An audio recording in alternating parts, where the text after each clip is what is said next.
I'm here on the job site with Dale, who's a framing contractor. Hey, good morning. Dale traded up to Geico Commercial Auto Insurance for all his business vehicles. We're here where he needs us most. Yep, they sure are. We make it easy for him to save on all his insurance needs, all in one place, with coverage that fits his business and bottom line.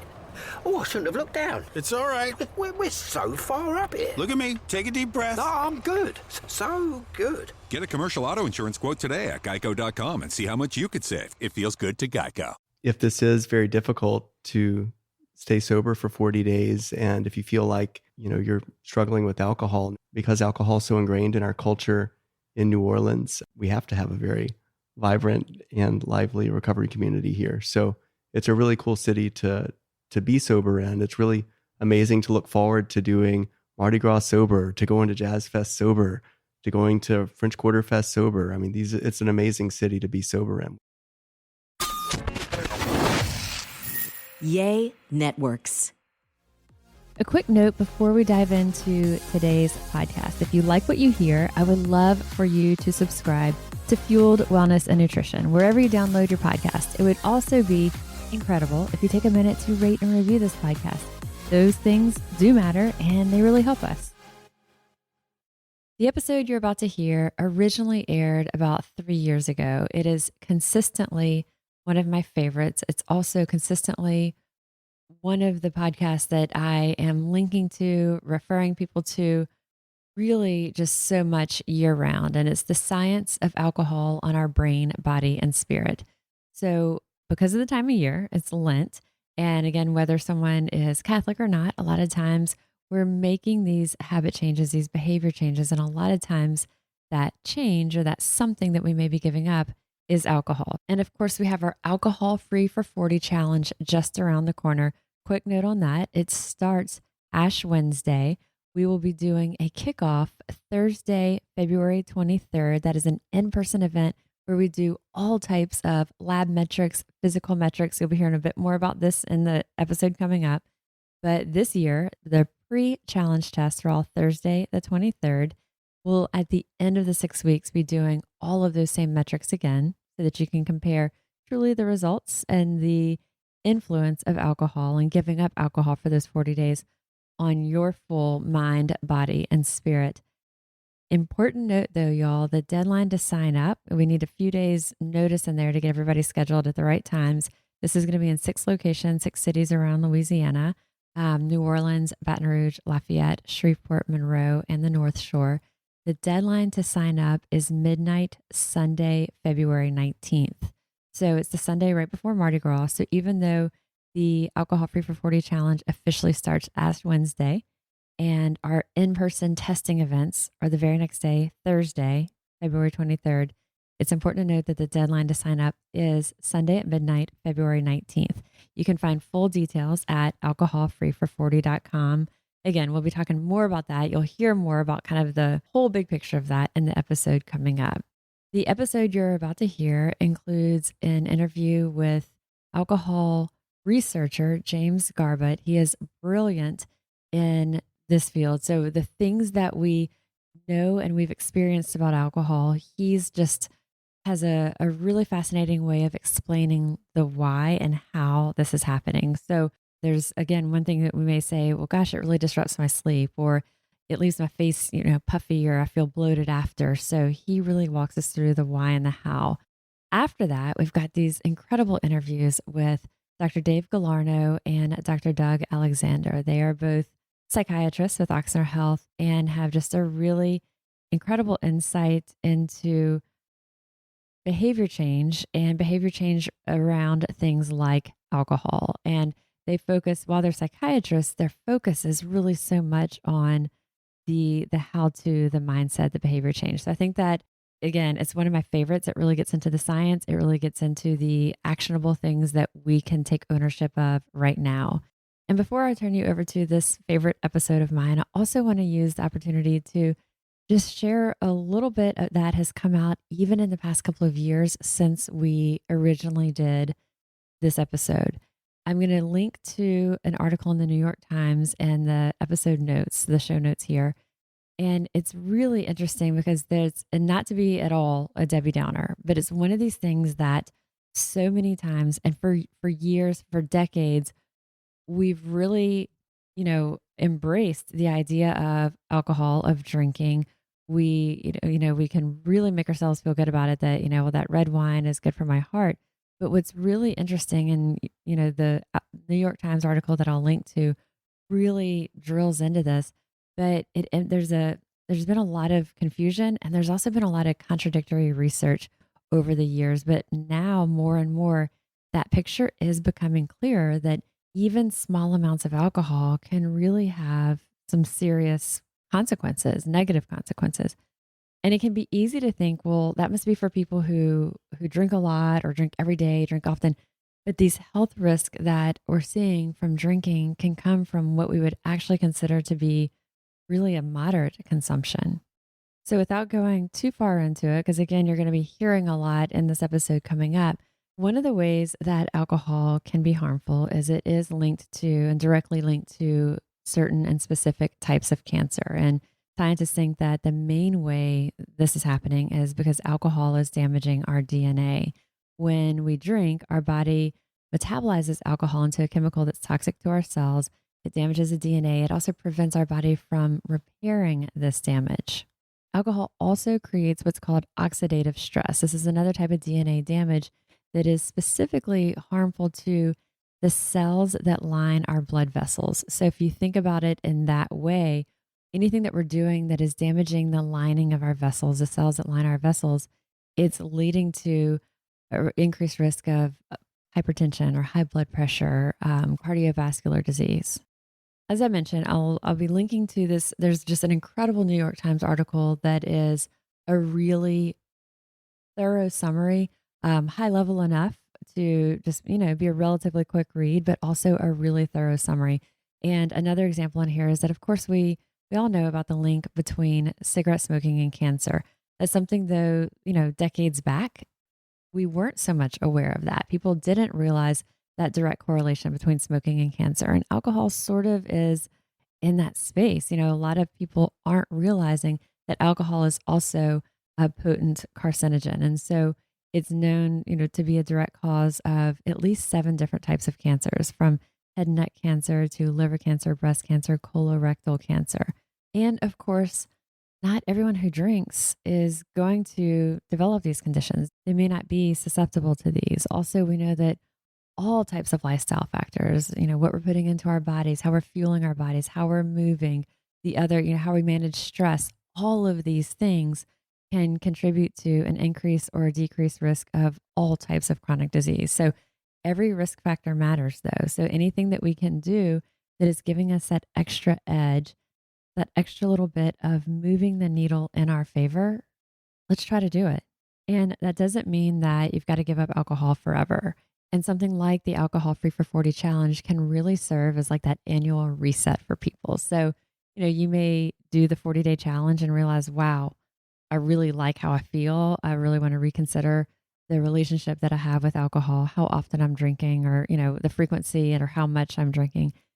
It's possible. And some people do make the decision that they don't want to go back to drinking. More often, though, it does serve as that reset. It serves as helping people to kind of establish that healthier baseline and healthier relationship with alcohol, so that after that 40-day challenge is over, they're more moderate in their drinking. They are, typically less frequent and less volume when they do drink. So, it varies for everyone in terms of what's going to be the best approach for us. But it's one of those things that knowing all of the information, knowing and not kind of faking ourselves out about, oh, it's good for me. The red wine is good for my heart, not faking ourselves out and making ourselves feel better about something, but actually understanding what the true risk factors are and knowing and having this information at hand and making the decision that best fits our lifestyle. So with that, I will turn you over to Dr. Garbutt, our alcohol researcher and expert, and also Drs. Galarneau and Alexander. And I hope you enjoy this episode as much as I do. So Dr. Garbutt, thank you so much for taking the time. You're very welcome. I'll let you do your intro and kind of give us the full scope of of your affiliations and what you do, what you're currently doing, and what your research has been in the past. So my name is Dr. J.C. Garbutt. For majority of my career, about 45 years, I was a professor of psychiatry at University of North Carolina, Chapel Hill, and a research scientist at the Bowles Center for Alcohol Studies, also Chapel Hill.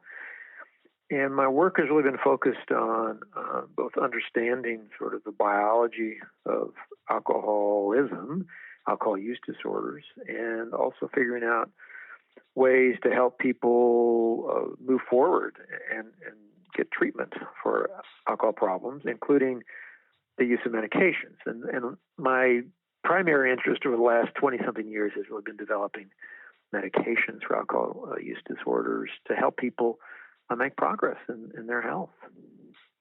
And you've studied a lot of the effects of alcohol. So these things that we're aware of, or we know these things happen, I'm hoping that you can help us understand the why. And I think there's a lot of myths around alcohol that you and I will be talking about. And then a lot of things that it truly has a physical effect that in some cases we're not even aware that sometimes what we're turning to alcohol to help us with is actually harming us. Mm-hmm. So one in particular that we had talked about briefly before is stress and anxiety. And that's something that I've talked with our listeners before on this podcast of a lot of times we turn to alcohol as a stress reduction. I've had a rough day, a long day, a stressful situation. I'm going to have that glass of wine or pour that cocktail. But it's not really something that helps us reduce stress. So tell us more about that. Well, it's a great question and it's a very important one. Alcohol, which is this very simple little molecule that does all these very complicated things in the brain, and we're just continuing to learn much more about it. So one of the things we know is that, and intriguingly, is that alcohol has sort of an anti-stress effect or an anti-anxiety effect. So people do feel kind of more relaxed, less tense, less stressed as the alcohol is being consumed. And that, as you mentioned, after work or coming back and having a few glasses of wine or feeling those kind of positive feelings. The thing we've learned really over the last 20 to 30 years is that at the same time alcohol is doing this acutely, it also can be activating stress systems in the brain. So the following day, our stress systems are actually more active. And what happens then over time, as weeks or months or years go by, these stress systems can become quite active, such that one may be drinking in order to calm down the stress systems they've activated with alcohol. And what people find many times is they then have a period of time away from alcohol for a while. They feel, I'm feeling more relaxed. I'm feeling not as irritable, not as stressed, not as tense. I didn't know I could feel this way. I thought maybe only alcohol can make me feel that way. And we now know this sort of biologically, that it's activating these systems in the brain. And that's so it's kind of a push-pull thing. I feel acutely relaxed, but then over time, it's making things worse. And am I right that it almost like it lowers our threshold, our ability to handle these stressful situations? So if something is a level 3 of a stressor, it can make us almost perceive it as a 7, 8, 9, 10? That would be one way to put it. Yeah, so when we think about stress and how our brain reacts to stress, we have systems in our brain that get activated. And in a way, so alcohol is sensitizing those systems. And so when we have a stressor that would, say, activate it to one level, after drinking over time, it may activate it to 3 or 4 times where it was. So this is our 5th year doing our Alcohol Free for 40 challenge here in New Orleans, and excited that we're taking it throughout the state for this 2020. And when I first started it, it was 2016, right after Mardi Gras was our first time. But in 2015, as I had pitched it to my editors at the newspaper, hey, is this something we can do? I said, let me do my own self-experiment. And so I had gone in, I'd asked my doctor to do all the lab markers that we talk about. And I said, let me give myself a week. And I wanted to see what kind of changes are going to be in 1 week. But what I noticed so I kind of did myself as my own experiment. I thought, if I'm going to be asking our community to do this, I need to see how it feels. And so, we always have a lot going on. There's always a lot of things that, everybody's got a lot on their plate. Well, one thing that had been happening over time, I've been doing TV segments for years. At this point, it's been 10 years, 12 years weekly. But at this period of time that I was doing my own little self-experiment, I had been experiencing when I would do a TV segment live or when I would be in front of a group of people presenting, something I'd been doing for 15, almost 20 years presenting to people. I was having a very high reaction to the stress. And I was, sometimes you get those jitters right when you first start a presentation. I think that's normal, but you can kind of dial it back and you get control of it.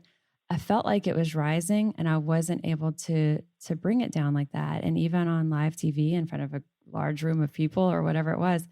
And I thought, wow, but I thought it was just, it's kind of one of those things where we can always excuse it to something else. We always put it on something else. I was like, well, gosh, I have so many other things going on, or I have a lot in my mind, or I have a lot that I'm, trying to fit in and my anxiety is going up. Well, just in that 1 week that I gave myself to that first step to try that alcohol free, I had several events and I didn't experience that. And I thought, wow, this is a game changer, that even in just going, being 3 days, 5 days, now 7 days into not drinking and being in situations that were eliciting that response, to not have it, for me, that was life-changing. Well, and it's something we see, and I think even more than a lab test or a blood marker, are those kind of things people experience, like stress, like anxiety, like sleep. Those things, I think, are probably the most sensitive kind of markers of positive change. And people, have a period of time away from alcohol, they realize, oh, I'm feeling different. Oh, maybe I'm less irritable, I'm less anxious, I'm less stressed. We know that alcohol, in some cases, can actually, contribute to like the onset of, say, panic attacks. And so when the person gets in an environment like you're describing, who would have been mildly anxious, it could potentially trigger a full-blown panic attack, which is a extremely uncomfortable situation. And it was starting to feel that way. And this isn't something I like. Now I'm putting it here on our podcast, but I would feel heart racing, my ears roaring, things were starting to the room was going dim. And I'm like, this is live TV, or like, this is in front of hundreds of people. It can't happen. And why? Like, why now? And so to me, it was that to me was the one of many, but a huge motivator to say, wow, this is a change worth asking our community to try. And that's a lot of the feedback that we've gotten. I think it's important for people as they go through something like an alcohol-free for 40 challenge to pay attention to these things. Do you have recommendations for people of how to tune into that? Because I think a lot of times we're so busy in our day, we don't always stop and pay attention to those reactions. Do you have people journal, or what's been your experience in how to get people to really notice that? Well, I think one is just being aware of what may be happening. If you have a period of time when you say free from alcohol, then just kind of, journaling could be an idea. Just kind of be aware every so often, take stock of how you're feeling, what you've noticed about yourself, how's your sleep, how's your interaction with your spouse or your friends or other people, and it's less irritable, I'm getting less angry, so those unawareness, and sometimes people even hear that from people around them in their lives. They'll go, you're less irritable. You're not we don't get into arguments as often, or you're calmer. And so there can be external kind of affirmation of that. And but I think however one wants to assess it or look at it, I think kind of take stock of it, either through journaling or just being aware and kind of every so often like, hey, how am I doing? What am I feeling? And those, I think, are good markers to look at. Like you said, they're really almost impossible to really accurately measure like you would do, say, labs, blood work. But during the 40 days, if someone goes, man, 40 days is a long time, once we start paying attention to these little micro benefits, it's easier to kind of stay on track. You mentioned sleep. This is one where I think it's another huge... Can I jump in and say something here? Because I think you mentioned 40 days is a long time. And one thing we know in the treatment community, and this is not, I know this is reaching a lot of people who maybe aren't really what we consider should be getting treatment per se, but is that the one day at a time philosophy is extremely helpful idea to utilize, rather than, oh my gosh, 40 days, how am I ever going to get there? No, it's not that. It's just, all right, today, I'm just not going to I'm not going to drink today, and that before one knows it, 2 weeks go by, 3 weeks go by, and then you're there. So I think that's a useful way to sort of think about this phenomenon rather than, oh my gosh, I can't drink for 40 days. Right. It seems like a giant undertaking. And to that point too, I think as you look at, I'm not going to drink today, like you said, I think kind of putting it, which instead of thinking what you're not going to do, thinking of what you're going to do instead, what's that positive replacement behavior you're going to do instead of drinking? And also what you're kind of doing for yourself, potentially. We may get into it more, you say later, about some of the health effects, but like you're doing something positive for your health, positive for your emotions, positive for your relationships. And those are useful things to help kind of keep you motivated. Right. And so, so on the topic of sleep as being kind of another health benefit, this is one that I think, and even in past years of the challenge, people say, oh, it was so much harder for me to fall asleep at first because they weren't having the alcohol. So tell us about that. Like, how and why does alcohol make it easier for us to fall asleep? But explain to us just how it disrupts our sleep patterns.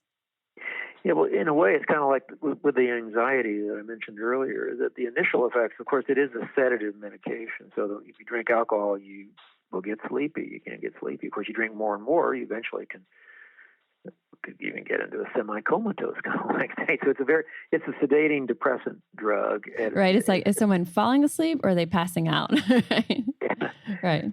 Although alcohol, as I mentioned, it's a simple but complicated molecule because when one, at the initial stages of consuming the alcohol, it has this kind of activating effect where people feel alert and they're talking more and they may feel this little euphorogenic rush and they just feel, that's the cocktail party was all about. Is that it's a quote, a social lubricant. People interact more, they have more energy, they do things.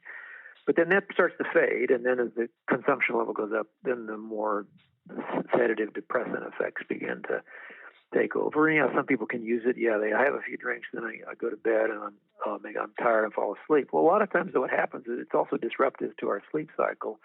And so later on at night, then after a number of hours, sleep may be disrupted. People are more likely to wake up. They're less likely to have total sleep time, to get into deeper stages of sleep and have more restful sleep. So it's a sleep disruptor. We know that. Over time, particularly as one drinks regularly and drinks more heavily, potentially, they can become more disruptive to sleep. And so one of the things we see when people have a period of, not drinking, like a few weeks or something like that, but often they will say, wow, I'm sleeping so much better. I feel so much more rested. I'm sleeping longer. I don't wake up as often. So it's that sort of disruptive effect that then has begun to dissipate, and they're actually finding their sleep improves. But initially, for a number of days or even a week or so, they may not notice that, and they really have to stick with it over time to really see the full benefit. And I guess at that point, too, looking for other things at bedtime to help with that transition into sleep that's not alcohol. And so putting your phone away, getting that screen light away, getting out an old-fashioned book, things that are going to kind of lead us through that path of relaxation without alcohol. Yeah, and in fact, there's a whole, we call it sleep hygiene. And sort of when we work with people, we talk about, they need to improve your sleep hygiene. And there's a whole series of things, and one can look on the internet or get, a series of probably, 10 to 15 different things. One could be, you don't eat right before you go to bed. You don't eat in the bed. If you're not sleeping, you don't just lie there in bed and toss and turn. You get up, get out, go do something, and try to come back when you're rested. Keep your room cool. Try not to watch television and, Right. emotionally stimulating things. And so there's a whole series of things one can do to help sleep better. But one of the most important things is just a little bit of patience, that particularly from the standpoint of transitioning, say, from alcohol to like not drinking as much alcohol, just takes some time. And one of the things we don't want to do is for people to say, I'm not sleeping, doc, or give me a pill, because that can be, that has its own problems and its own detrimental effects potentially, and can come back to create almost like trading one vice for another. Yeah, that's right. Yeah. So it may be a quick fix, but it's also one that comes with some problems. On the note of sleep hygiene, one of the things that I highly recommend is sleeping with your smartphone in the other room. And I put mine just in the bathroom, which is just right around the corner. So I still use it as my alarm. I can hear it. It's in the other room, but it makes whenever I wake up, I'm not tempted to look at it. I don't see the light from it at night. And also, I think most importantly, when I get into bed, I'm not losing that mind numbing 30 minutes or an hour that a lot of us scroll through our phones when we're really not fresh. And so as soon as I put it in the other room and I get in the bed, I'm not tempted to do that. So I think finding out what your sleep hygiene is, and like you said, being patient with stress, anxiety, sleep. I think these are some of the ones that are things that we really feel. But I think a side effect of alcohol that we can also, in some ways we don't feel it, in some ways we do, is inflammation. And so can you talk with us about kind of the systemic whole body inflammation that happens? I know that sometimes if we drink a lot, our rings are tight, our eyes are puffy, but that's not the only places the inflammation's happening. Well, one of the things I think we found out about alcohol, we've always known, is that negative health effects, particularly at heavy levels of use. And one of the issues of it's important to realize is that when alcohol is broken down in the body, the first thing it's broken down to is this thing called acetaldehyde, and that's just a chemical name, but it's a toxic compound, and it really damages cells. We think it has carcinogenic properties, and it's it's a major player, we think, in some of the negative effects of alcohol. And then the acetaldehyde, in turn, is broken down to acetic acid, vinegar, in the body, and that's how alcohol is broken down in the body. But so these effects, though, they activate inflammation, they activate negative immune systems, and so we're beginning to understand sort of the immune effects of alcohol throughout the body, including the brain, and which is a very complicated story, but the bottom line is that, yes, it's activation of inflammation, activation of some negative immune responses that affect a variety of cellular functions and organ systems throughout our body. But we've also realized that even lower levels of alcohol can contribute to health problems over time. So we used to think, like I think we said earlier, that it's been reported, alcohol has a positive effect. Small amounts of alcohol are good for your health. And that's been modified here. And we realize that small amounts of alcohol can help some things, such as the risk of heart attack, the risk of ischemic stroke. But at the same time, small amounts of alcohol can increase problems like high blood pressure, risk of breast cancer, cirrhosis of the liver, gastric ulcer, a variety of other cancers. So when you look at alcohol in the big picture, we are now viewing it as more the negative side of it has kind of emerged more alongside those positive effects, and people have to make decisions and personal choices about what they want to do once they have that knowledge and once they become aware of some of these other issues. Do you have the stats off the top of your head on breast cancer and the correlation with alcohol and increased risk in breast cancer? Well, I don't have. I mean, what we do know is that even small levels of consumption, like one drink a day, there is evidence of some increase of risk. Now, the risk that increase is small, and I don't have the precise percentage on that. It's small, but it's there. And as the consumption goes up, the risk begins to go up. And this is the case across a number of different, like high blood pressure. But high blood pressure to me is one of the more interesting, because over the years I've done these clinical trials. We would have people come in and they would have high blood pressure and they were drinking heavily. And we would work with them. They had an interest in changing their drinking. Many of them would reduce their drinking, and some of them would even become abstinent. And very often their blood pressure would begin to normalize. Many situations where they actually would get off their blood pressure medicine just because they had changed their drinking habits and their blood pressure, returned to normal. And And that's So something easy that's for people to monitor because there's blood pressure cuffs everywhere. So it's something. right. That's a very straightforward one. I mean, clearly there's also there's what we call essential hypertension, which means a lot of people have just high blood pressure. We don't know why they have it, but they have it. And they need medicine, and it's not going to get better when they stop drinking. And so it's important. It's not like stopping drinking is a cure-all for blood pressure. I don't want to give that impression. But it's an important factor, and it's one that a lot of times is overlooked. And on the breast cancer, I did a quick search and pulled up the Susan G. Komen, and they have a bunch of stats around it. And I feel like it's,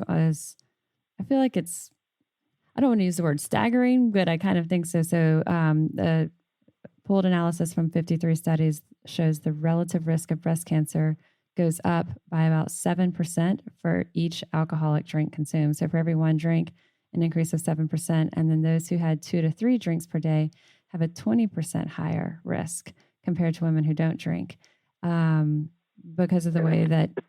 That's highly significant. And so I think, alcohol, of course, changes the way that, a woman's body metabolizes estrogen. And that's going to play a role in risk of breast cancer. So I think to your point of, there's these mixed messages about the health benefits of alcohol, looking at what are your risks, if your risk is higher for breast cancer, if you have hypertension and you don't have any issues with, cholesterol or a history of cardiovascular disease otherwise, then it's probably not the best thing for you, And so, but that I always say the liquor industry and the wine industry have done a great job of telling us how good it is for us, Well, yeah, I mean, we have sort of been under the impression, and the medical community sort of was promoting that. It wasn't that long ago that doctors might say, "Well, have a drink or two a day, it'll help you." And it's a very complicated question.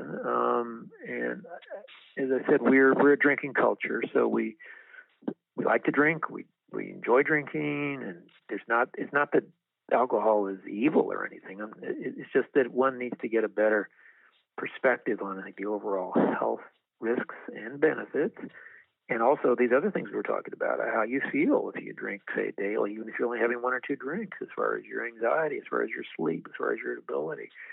So those are things in addition to the sort of like health risks. I think, and that's one of the things with the challenge that we always kind of make sure to say, this isn't about saying that alcohol is bad, but it's helping people kind of evaluate their relationship with it. And a lot of people will use it as a reset. They don't have an intent of going alcohol-free forever, but they're using it kind of as their annual reset to kind of bring things back in check after holidays and things have kind of been, that the period of abundance, then kind of like, just let me get back to a more moderate approach. When we're talking about inflammation, you were talking about the effects there. I think one of the benefits that we'll hear a lot is that people's kind of general aches and pains, their joints and the stiffness and stuff, that all improves. So when we're talking inflammation, we're talking about inflammation that can increase risk for things like, heart disease, certain types of cancer, but also sometimes it can be that inflammation someone feels like arthritis, inflammatory arthritis. Mm-hmm. Okay. Yeah. I mean, I think we're just beginning to understand how alcohol and the immune system sort of interact, but one thing we do know is that when people do reduce their alcohol use, or at periods of time when they're not drinking, a lot of these things can get better. And it's something that I would encourage people to do if you're doing the challenge. One of the things that we do is we take a close-up photo of people's face. And this is someone, even if you're listening and you're not in our area to come to our actual kickoff event, but you're doing it on your own, easy. Get someone to take a tight shot of your face, like one you don't want to share with anybody. So you can see your skin texture, the circles under your eyes, the clarity in your eyes. And that, I think, what people really see, where we really see a visible change, is the reduction in puffiness, those dark circles under the eyes, the puffiness around the eyes. And I think it's kind of a visual, if we can see this is what we're just seeing in our face, imagine what's happening throughout our bodies. Well, and you're probably ahead of the medical community, because that hasn't been looked at so much as a marker, as close-up photo of the face. That's a very interesting idea. We had the first year that we did it, where we did everybody's markers, we didn't do a photo of people. We encouraged people to take their own photo, but we didn't have a photo booth or anything set up. And we had this one guy, and he said, "I'm getting my picture taken, right?" And we're like, "No, we weren't planning on it." And he was like, couldn't believe it. He was like, standing up against the wall, ready for him to like get his picture taken. And so one of our team had her iPhone, and she said, okay. So she snapped a photo of him and then a few other people who came behind and like wanted their pictures taken. Wow. When we did it at the end, all of them had improvement. But that one guy who really wanted his picture taken, he looked like a different person. His after looked like the person that you wanted to set up with your friends. The before didn't. And it was like, wow. And that's when we said, this is stunning. We're going to include this in part of our metrics to give people really kind of this full inside and out visual of what happens to their bodies during this challenge. And the clinical trial methodologist in me, evidence-based medicine, as we say, would be, well, wouldn't that be interesting to then sort of randomly assign people, get their photos, some of them, don't drink, for others continue and then see how the groups compare. That would be very Right. Yeah. It was, and that's a nice motivator for people. Everybody's like they're zooming in, they're looking at their pictures, they're looking at their eyes and all this stuff, the puffiness in their face, and then seeing that before and afters. I think that is a big motivator for a lot. And you and I talked a little bit earlier before we actually started our podcast, but talking about the cultural shift that's starting to happen around alcohol and the shift in attitudes around how we view it. Tell me more kind of what you've seen on this and kind of what you see as where it's headed. Well, I think kind of the first awareness that I had was this idea of this dry January that was coming out of England a few years ago. And that seemed to be like, oh, there's a social movement. So like, hey, let's just take a month off and not drink. And then it began to snowball, and really millions of people were doing it. Then it jumped over here to the United States. And then these other things began to happen, things like, mocktails began to be talked about, and there were like mocktail bars where people go and get these, kind of elaborate, interesting, fancy drinks, but they don't have alcohol in them, and that folks can go out and with friends or do something and have mocktail, don't necessarily have to have alcohol in it. So that was interesting. And then some of the folks I work with, some of that are in treatment, talked about this thing called Sober Curious, sort of a website or it's a web group where people can check out, hey, we just want to see what it's like to be sober for a while or something like that. So there's these different phenomena that we really hadn't heard about before, and they were sort of simultaneously beginning to happen. Kind of makes one wonder, is the culture starting to sort of think differently about alcohol? The thing about these challenges too, Sober October, Sober Curious, Dry January, or Alcohol Free for 40. I think the thing that they all have in common is that they're relatively lighthearted challenges. And it's a nice way for someone to dip their toe in. They don't have to make a giant commitment. They're not, confessing that there's a big problem. It's not, it's something that they're fun, they're light, and it puts a positive spin on it. You put fancy alcohol-free cocktails somewhere and, call it a mocktail. One of the things that we do with our restaurants and bars throughout our regions is work with them to include, the low sugar, kind of eat fit, still lower sugar, but mocktails on their menu. And we have mocktail meetups. We have happy hour workouts, talking about replacement behaviors, getting the group together who's all doing the alcohol free for 40 challenge, and those who can make it come into that Friday afternoon happy hour workout followed by, their alcohol free mocktail. So ways that you're putting a positive in versus just what you're not doing, not drinking. Yeah, no, I think that's very important, and that's really some innovative and positive things there. Yes, very much so. All right. Well, thank you so much, Dr. Garbutt. I really appreciate your time with us. You're very welcome. All right. Have a great day. Let's take a minute to talk about Green Chef, our sponsor for this week's episode. Green Chef is a certified organic meal kit company. They make nutritious meals incredibly easy with plans that fit every lifestyle, offering a range of recipes to suit nutritional needs and preferences. Green Chef features organic produce, premium proteins, and sustainably sourced ingredients. And Green Chef is more customizable than ever. You can swap out the protein for organic beef or chicken or wild-caught sockeye salmon. You can Also add chicken or fish to specific veggie or vegan recipes for an added boost of protein. For us, Green Chef is a tremendous time saver, and every single dish that we've made from them has been an instant crowd pleaser. They make it effortless to add variety and creativity to our weeknight meals. We've truly loved every single one of them that we have tried. So go to greenchef.com/fueled60 using promo code fueled60 for 60% off plus free shipping. That's greenchef.com/fueled60. Use promo code fueled60 for 60% off plus free shipping.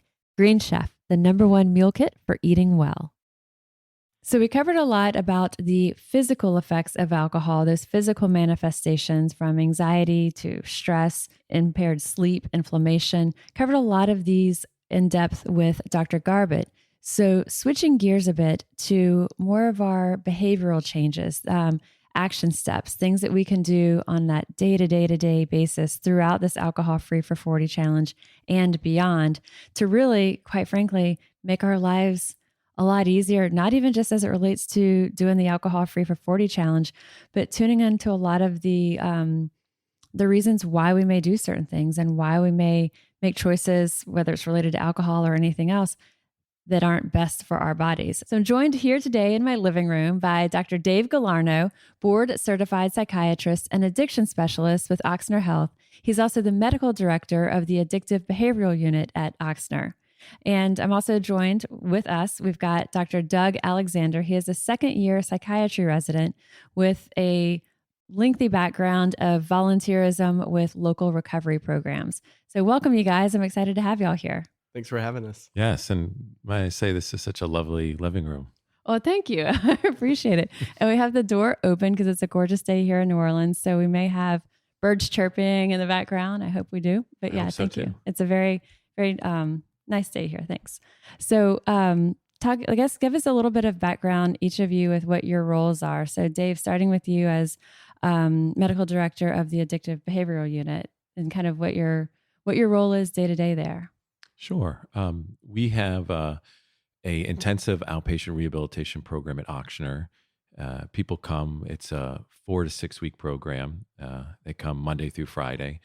And we really work with people who have alcohol and drug use disorders. So a little bit more significant issues than a lot of the folks who I think are doing the 40 and 40 challenge. We work day in and day out with the patients around how to change their behaviors and what they can do to kind of start a new lifestyle. And I think that those are very applicable to what the folks who are doing this challenge will be doing as well. I agree. Because for some people, 40 days seems like an eternity if they haven't done it. Yeah. Even if they're just a casual drinker, 40 days feels like a really long time.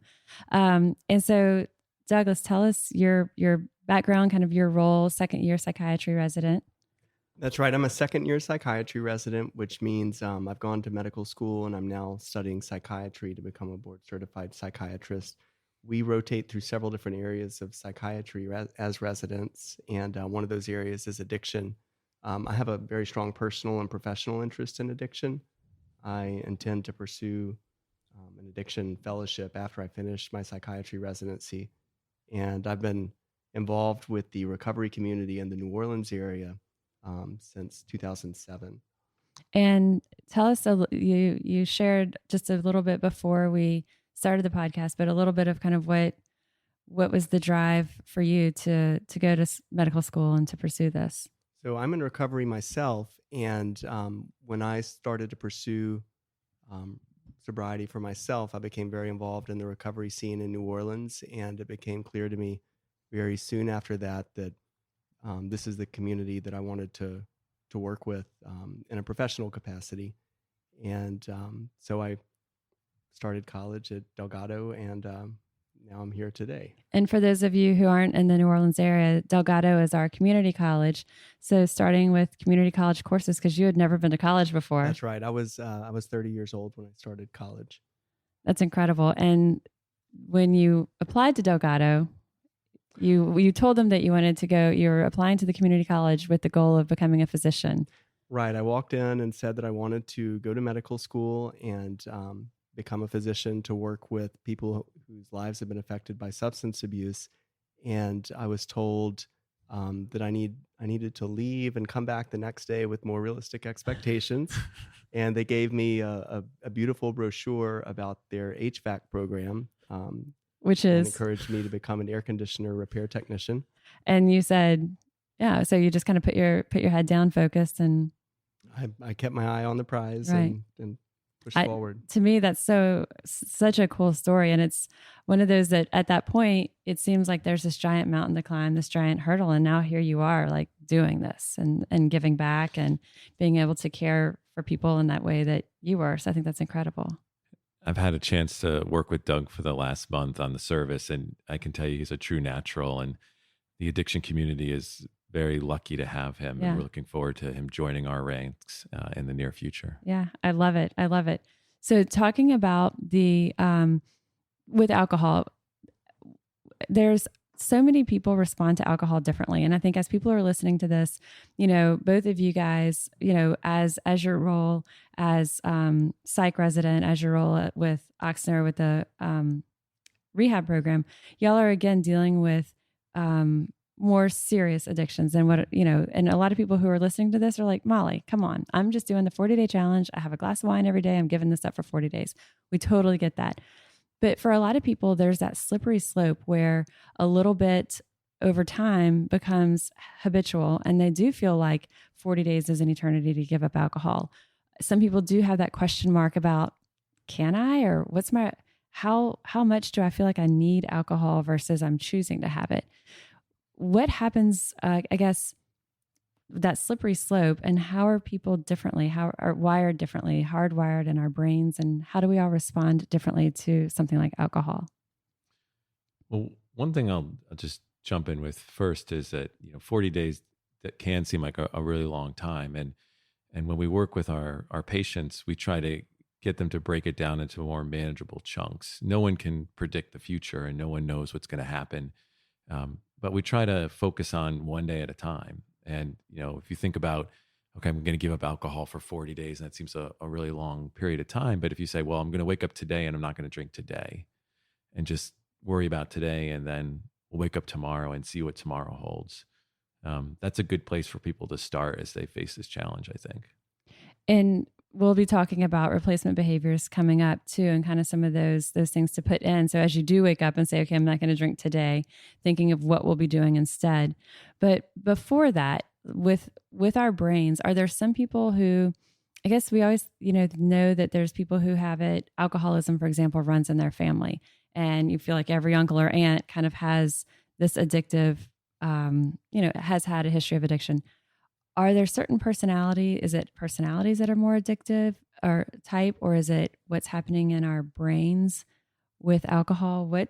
What's something just to kind of understand why with the same environment, one person keeps that balance, that moderation, and that's easy peasy. Others feel like they're kind of going down that slippery slope. Same conditions. We all cope with things in different ways.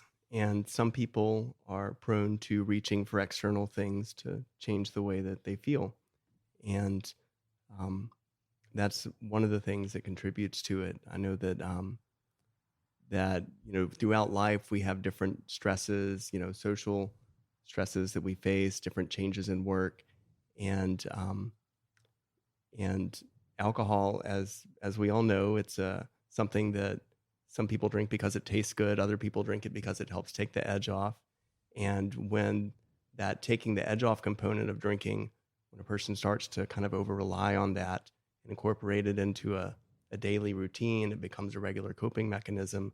And that's when things get a little bit risky, is when the person becomes to rely on it for that reason. And I like to think also a nature and nurture model. And some people, when we refer to nature, we refer to things like genetic predisposition. There's definitely some of us, unfortunately, whose genetics are lined up against us and are more predisposed to addictive behavior and personality.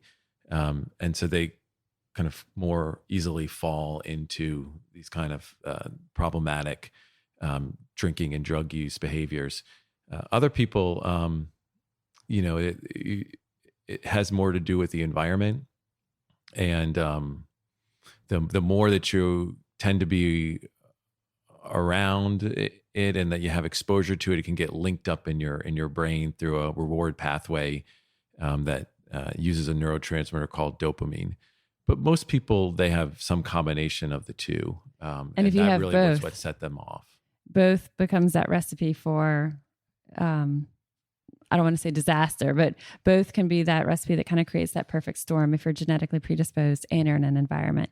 Right. Would people who are genetically predisposed to something like, being sensitive to the effects of alcohol or sensitive, more prone to addiction, would that be also the people who kind of have what they would define themselves as extreme personalities, that they kind of do everything to excess, whether it's exercise or, whatever it is, digital, social media, people who kind of, whether it's alcohol or other things in their lifestyle, I guess if they have extreme behaviors in other areas of their lifestyle, are many of them also more prone to kind of having the addictive component for things like alcohol?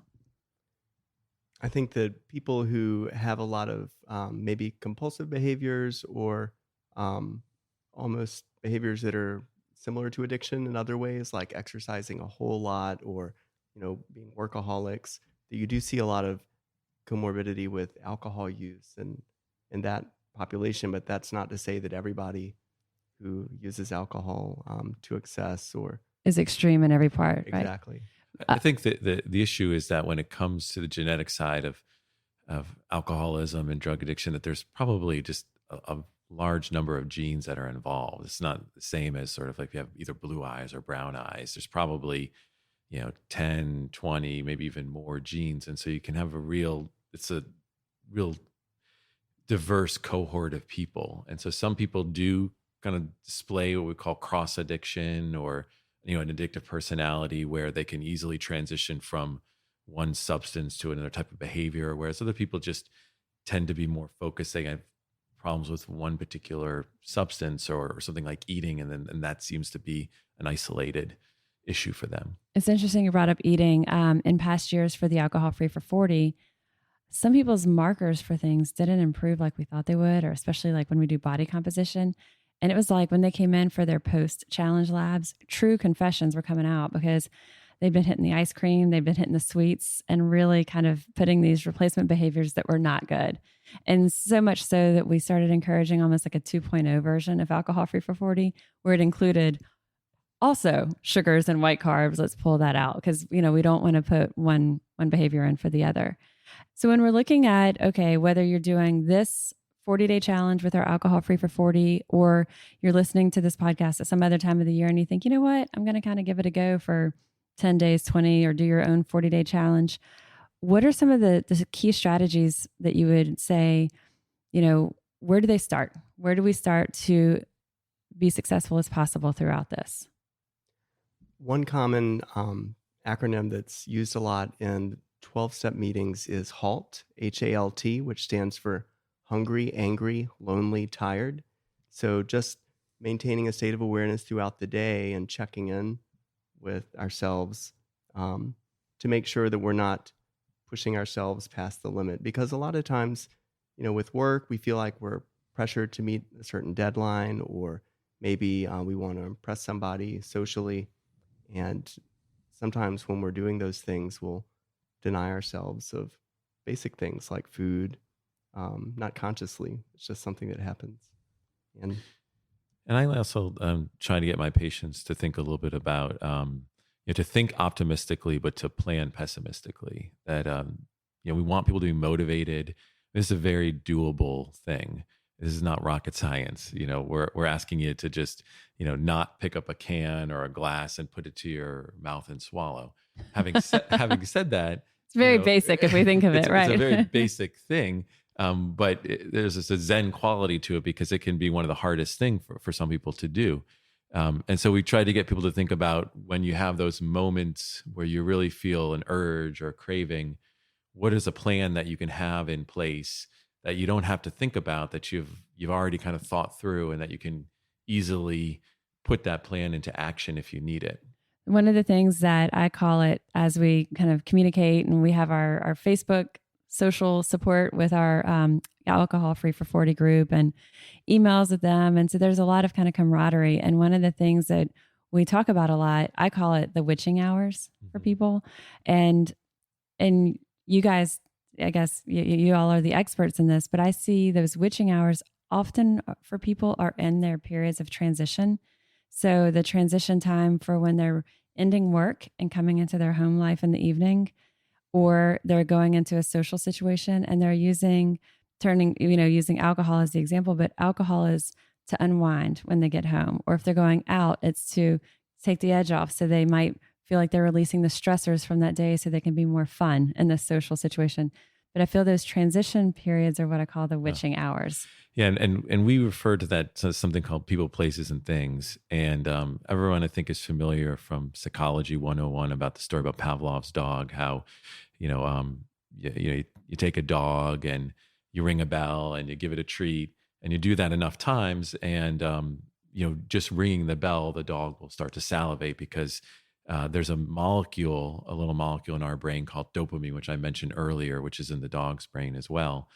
And it gets paired up with cues. And so if you tend to drink, and the transition from work to home, or if you tend to be a person who goes out on a Friday night and drinks, your brain is already linked up to that, either that person or that place or that time.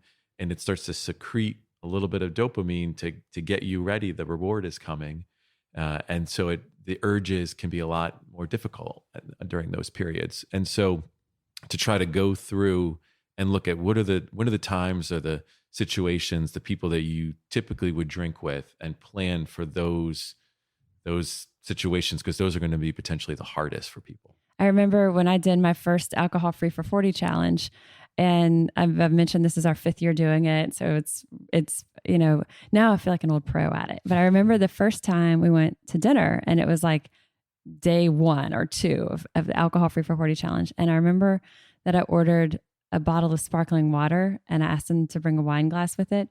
That felt like getting those words out of my mouth, instead of saying, "Oh, I'll have a glass of wine," or whatever the norm was, to say, "I'll have a bottle of sparkling water, and can you please bring a wine glass with it?" It felt like every word was like forced coming out. It was so unnatural. And then once I got it in front of me, though, I thought, wow. And then 5 minutes in, it was a non-issue.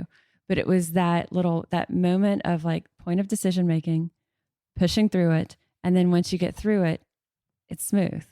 Mm-hmm. That kind of, as you said, planning for these people, places, things that can feel like that's where you've typically drink, and that's where you associate drinking with. I encourage the replacement behaviors, like you said. So you're planning for it, and what are you going to do instead? So some of the things that we have is, what are you going to drink instead? And so we have people that if they're drinking, scotch every day, to just expect them to switch to water isn't going to work.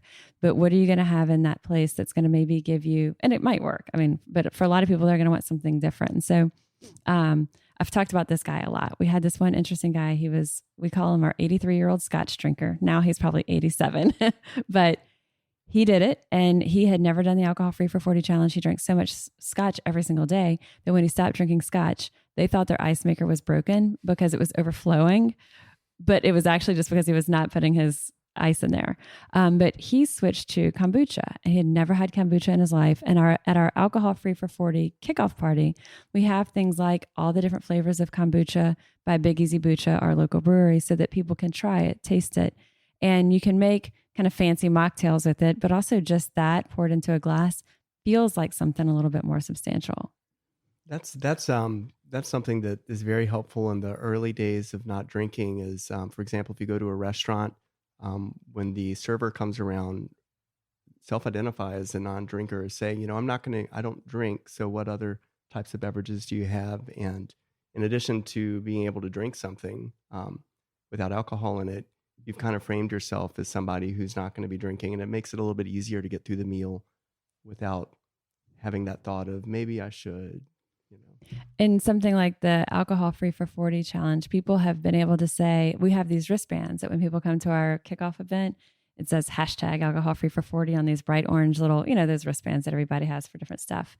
And so they'll kind of point to it. Oh, I'm doing the Alcohol Free for 40. I'm not. So it's still kind of light, and they feel comfortable saying that, but pointing to the wristband or kind of acknowledging that. And then the people with them are like, oh, and then that also kind of starts that conversation. The other, I guess, replacement behaviors, what are things that you guys have found successes in? For some, people share that meeting friends, instead of meeting friends for a drink, meeting friends for a walk and talk. What are other things that, and things that are getting you out of the space that you would typically be drinking? I also, this is maybe sort of related, maybe a little bit different, but I think you need to think of replacement behaviors also in a sense of one of the, as Doug said, with the HALT acronym, hungry, angry, lonely, and tired. The lonely, the boredom, so sometimes what the issue is that if you have large swaths of time that aren't filled, you're a little bit more likely to fall into cravings and negative thinking. And so sometimes it's just putting in activities that you don't normally do. So that's something to think about as well.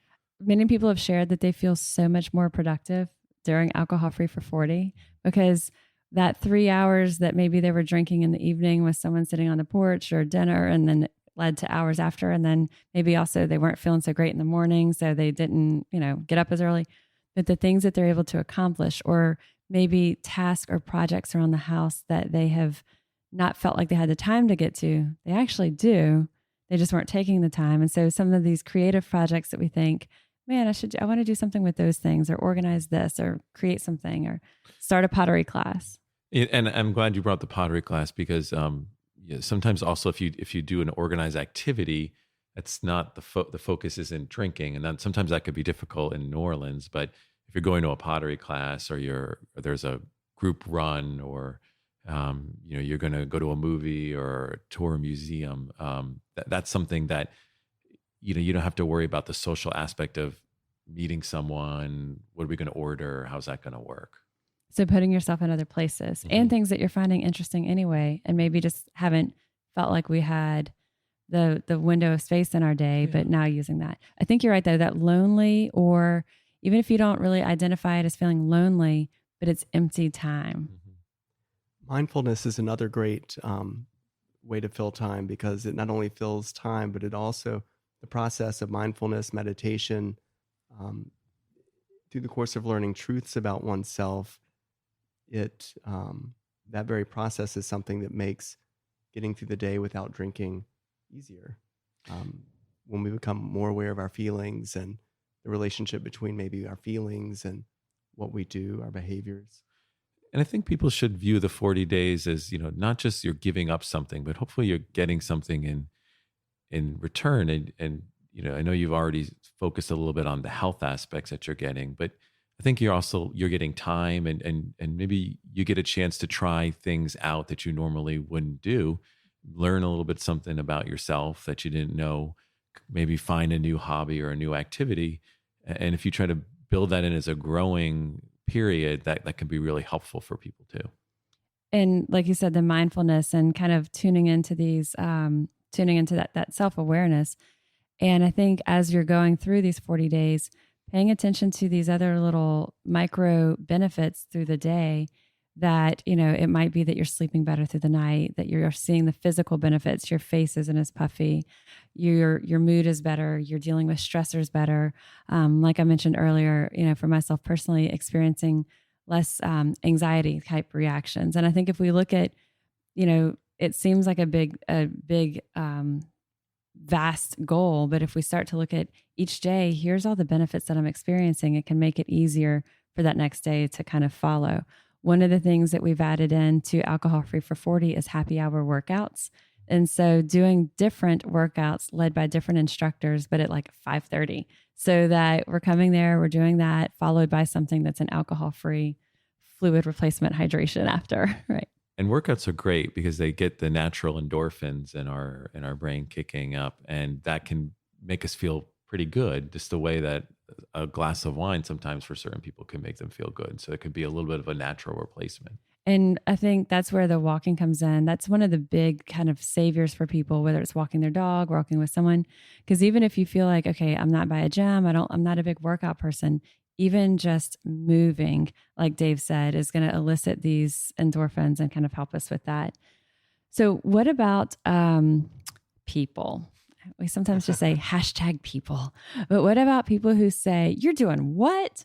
Or like, come on, just some, or, you're doing the alcohol. A lot of people are like, do weekends count or do Sundays count? Everyone's kind of looking for that little edge at times. How to deal with the people that, whether they realize it or not, are leaving us feeling pressured to drink? I think that it helps to be polite but clear about what the intention is. So rather than saying, oh, I don't really think I want to drink today, instead of that, say, well, I'm not going to drink today, and make good eye contact when it's said. And another way that it can be done is to blame it on somebody else. So, I told my partner that I'm not going to be drinking for 40 I'm doing days. alcohol free for 40. It. Right. And I'm doing alcohol free for 40. And, if they found out that I drank tonight, they'd be really mad. Right. So that's another way. Yeah. And I like you said, blaming it on something else if you feel like it. But I think I kind of look at it in the same way when people come to us for nutrition, for weight loss. When someone looks at food and they say, I can't eat that, well, that doesn't feel very good. But if it's more like, I'm choosing not to, but I have all these other things that I can eat and I am eating, versus focusing on what we quote can't eat. I think the same thing with drinking. If we go into it saying, oh, I can't drink, or I'm not supposed to drink, versus, oh, I'm doing the alcohol free for 40. Just that little shift in how we say it also is affecting our mindset. One's woe is me. Right. The other's a positive, I'm doing this thing. And although there may perhaps be some awkward situations, I think by and large, when I work with the patients, we tend to build it up in our own minds more than it really is. Most people don't really recognize if you're drinking or not, and they don't really care. And certainly in high school, there's a lot of pressure sometimes, but once you're an adult, that really does seem to drop off. And when you do run into pressure, often what you'll find is maybe that person who's doing the pressuring maybe has a little bit of an issue themselves. And people that tend to pressure, are looking maybe for a buddy, because then that sort of, justifies to some degree their own behavior that maybe they don't want to take a closer look at. But for the most part, when people don't really struggle with alcohol, they don't really think about it too much. What you just said, I kind of want to frame all of those words and put them up on a big poster, because I think that that's very true. For starters, most people just don't care. And a lot of times we go through life thinking, oh my gosh, did I offend that person, or did I do this, or that person had something was wrong. What did I do for that? And usually 9 times out of 10 has nothing to do with us. It's all about them. People are so concerned with what they've got going on in their life. They don't care what we're doing. Mm-hmm. But I think exactly what you've said is the people who do care and are the ones pressuring us to drink, a lot of times they're looking for someone to drink with. And it can leave them feeling a little bad about themselves if they feel like they're the only ones drinking. We have friends like that. And so, especially through something like alcohol free for 40, if we're at events, and there's something, I'll do a Virgin Bloody Mary, because you can't tell at all if it is or isn't. And you've just got something in your hand, and you're not making a big to-do of it. You're not even making this big, bold statement for those people who are kind of the pushers, for lack of a better word. But I think it's a very compelling reason to say that, I've been thinking a lot about my health, and I want to see if subtracting alcohol out for a period of time makes me a healthier person. And it's hard to argue with that. And I think most people would pretty readily accept that as a reason. Yeah, great point. Your Bloody Mary recommendation is on point, because I love mixers. I don't drink anymore, but I do love mixers. So that's something that is very helpful. It's just I love a club soda with a splash of cranberry. And it looks fancier. I have it in my hand and I feel like I fit in, and nobody has to know. Versus a bottle of water, which just looks pitiful when everyone else is drinking and it's broadcasting it. Whereas if you have a glass of something, one of the cool things is that some local restaurants and bars are offering Eat Fit mocktails specifically throughout Alcohol Free for 40. And we have those places listed on our website to guide people to, because it's kind of cool. You can go there and you've got this to fall back on that isn't also loaded with a bunch of sugary mixers and stuff. Dealing with potential setbacks. So if someone says, man, I had my game plan on, I planned, as you said, how did you say it? think optimistically, but plan pessimistically. So if they've done this and they've kind of put all these things in place, but still the temptation got the best of them, what do you recommend? How to deal with if there is that potential setback? Don't let the setback define you. It is what it is, and today is a new day and the first day of the rest of our lives. So let it be what it is and pick up and keep going forward. Yeah, I think sometimes we build things up all or nothing in our head. There can be a tendency to, well, now I ruined it, so let's just go overboard. And I think people need to keep in mind behavioral change is hard. The average amount of times it takes to quit smoking successfully is 7 tries. And so if you're tackling something big like behavioral change and you have a slip up, that's okay. You just pick yourself up and you go forward. It doesn't detract from, if you go 38 out of 40 days without having a drink, well, that's a pretty big deal. I mean, that's 38 days you didn't have a drink, and that's definitely going to contribute to your health. So trying to reframe it from getting away from an all or nothing thinking to, an improvement in your health, and that you're doing the best you can. You're human like everyone else. And not letting that define and let it, if that one slip up, you kind of throw in the towel, like you said, well, no, that's the issue. Cause it's, we're letting that derail us more and more and more. But if that's one slip up and you've got 38 days and you're you want to see your lab markers and all these at the end, your 2 days are probably not going to wreck your results. Yeah, exactly. It's also a great opportunity for self-discovery. What was I feeling when that happened? Maybe I can learn from this and learn more about myself because of the slip up. I think some of those questions can be the hardest things for people to look into.